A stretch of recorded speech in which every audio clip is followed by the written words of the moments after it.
Alright, what's going on, y'all? Welcome back to the channel, and I appreciate you clicking on this video. If you guys aren't subscribed, go ahead and subscribe if you get value out of this video, and give that like button a smash.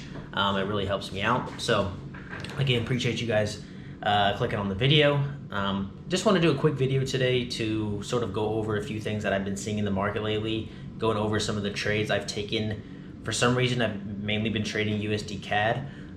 It's just that pair's been hitting for me, and it's been going extremely well. So just want to show you guys a few things that have been helping me out lately that I've noticed in the market, and just want to make this quick little intro before we get into the charts. So without further ado, let's go and get into it.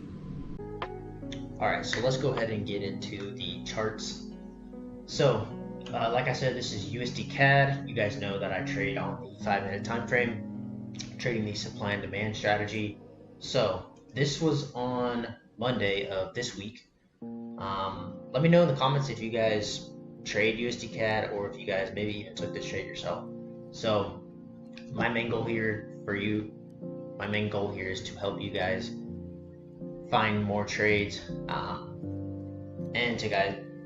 my main goal here is to help you guys have a higher win percentage and win more trades, and being able to identify more solid trades. So like I said, this is a demand setup.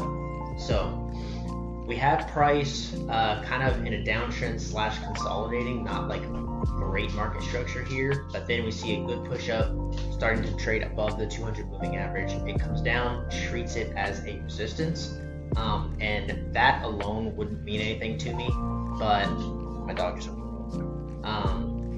but with these other confluences, this is what gave me the confidence to take this trade. So we have a higher high here, then we create a higher low, we break this high, creating another higher high, and then this news dropped on Monday morning, so it dropped down. So I really wasn't looking for anything here, but then I noticed it just immediately shot back up off the 200, and then it created this demand zone. And I usually don't like these type of demand zones because it's so high, but this trade flew up and broke above this previous high right here that I marked with this trend line, and I mark my highs with the wicks. Some people like to do it on the candles, but I like on the bodies of the candle, but I like to do it on the wicks. So it broke this high with this bearish candle right here. If I can zoom in a little bit, make it a little bit more clear for you guys. It came down, tapped perfectly, and then went back up, and then closed. This candle, you might not be able to tell to that, but you can see that it tapped back in as well. So it came down, tapped, immediately rejected, and that's what made me enter on the break of this bearish candle. So it's rejecting this demand zone that it created from news here, breaks, so entered right at the candle break. I think I had buy stops on this one, and then boom, went up, easy TP, perfect 1-to-1 entry. I think I actually took a little bit above the 1-to-1. I think I took it out at 10 pips, so about a 1 to 1.5 risk to reward, which is great. And this ended up actually flying. I think it went like a total of almost 45 pips, close to 50 pips.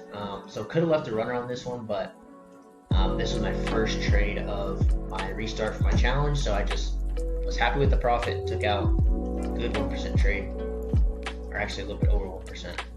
But beautiful trade. Again, this was on Monday, but things to focus on here was we're trading above the 200 moving average, and we're breaking these highs before we come back down into the zone, which is key. So let's move on. Let me delete this one because it's going to show up.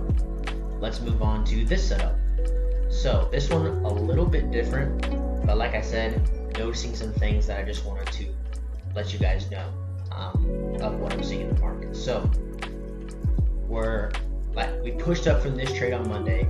This one is on Tuesday. So we start trading lower on London, or during London session, excuse me. We start trading in this downtrend, and we create this nice trend line that we bounce off of 1, 2, 3, and then almost 4 times, but 3 times for sure. And again, I'm marking these little highs that we have. Even though we're in a downtrend, I'm marking these highs because if we break them, that's a good indication that you're starting to reverse the trend and start to an uptrend. So I mark these highs, we start trading bullish again, we break above this first one, right? So we break above, and we're starting to break out of this trend line that it was not passing previously. It did not pass it here, did not pass it here, it kept breaking down. But this one, it finally broke through right here, broke through.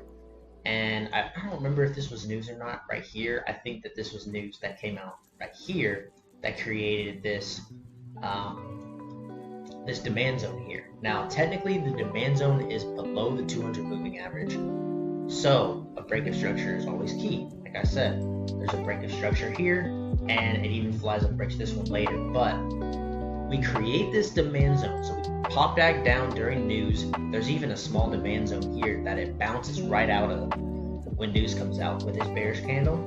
So it comes down, breaks out, have this huge bullish engulfing candle, creating the demand zone, and price sort of, you know, it's determining with this next blue candle, which is the bullish candle, if price is going to push up or down once it's finally kind of settling from that news. But we end up just kind of bouncing right off this trend line, and I enter at the break of that candle, of that second bullish candle. So I break that candle here, or once it breaks, that's when I enter. And notice that I had to deal with quite a bit of drawdown here. So let me actually go. Where's my replay mode? Let's just go to here. Actually, let's jump to right here where I enter. So I'm going to show you this trade kind of play by play of how it went out, or how it went down. So right here, we're noticing this demand right at the 200 moving average is flat. We're trading slightly below it, and we're in a downtrend. So this is why I get out at a 1-to-1. You got to remember that as well. Sorry, a little bit scatterbrained here, but trying to remember all the points that I wanted to make. But let me go ahead and fast forward to play this trade out live about how I saw it, right? So you saw that trade, you saw that candle, it went up first, then it went down, but I was entering, I had buy stops right at the break of that candle.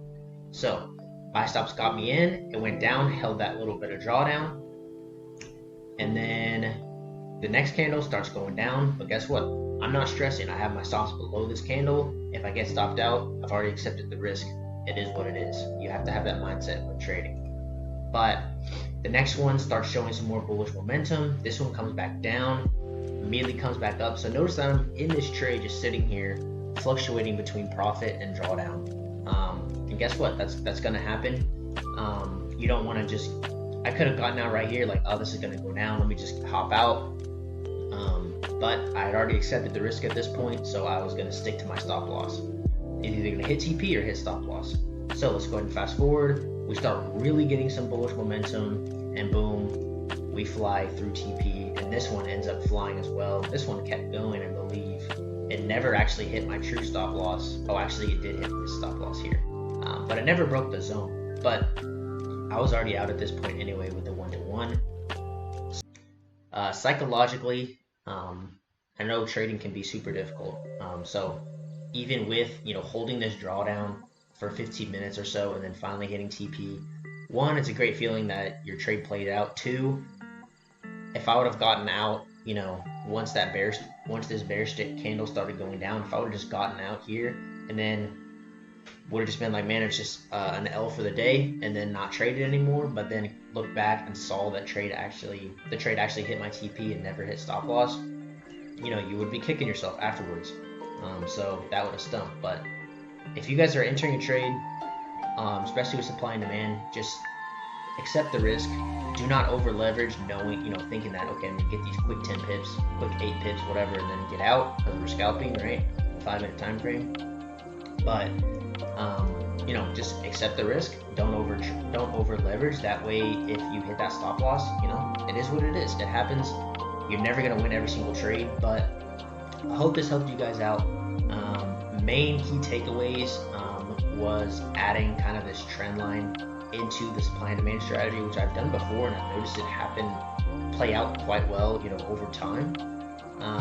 And if you actually notice, if I even continue playing it, price ends up, well, I'm not gonna keep going, but price just ends up flying, right? it ends up keep moving up. I think it ended up moving like, you know, over 100 pips. Or just on 5 minute time frame. So it would take a minute for me to do it. But price ended up just moving back up. And this is really a trend line retest. It broke out, retested that trend line, and then flew. That could have been another trade, but I don't trade trend line retest. But adding the trend line with supply or demand in confluence, and then obviously focusing on those breaks of structure. If there's not a break of structure, I'm not taking the trade, no matter how good it looks.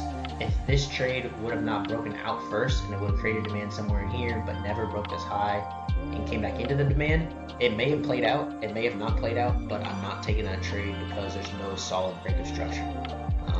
So that's just key, something you guys might want to focus on. I hope you guys had a good trading week. Hope you got something out of this video. If you did, comment down below. And thank you guys for the support on the channel so far. Appreciate it. See you all in the next one.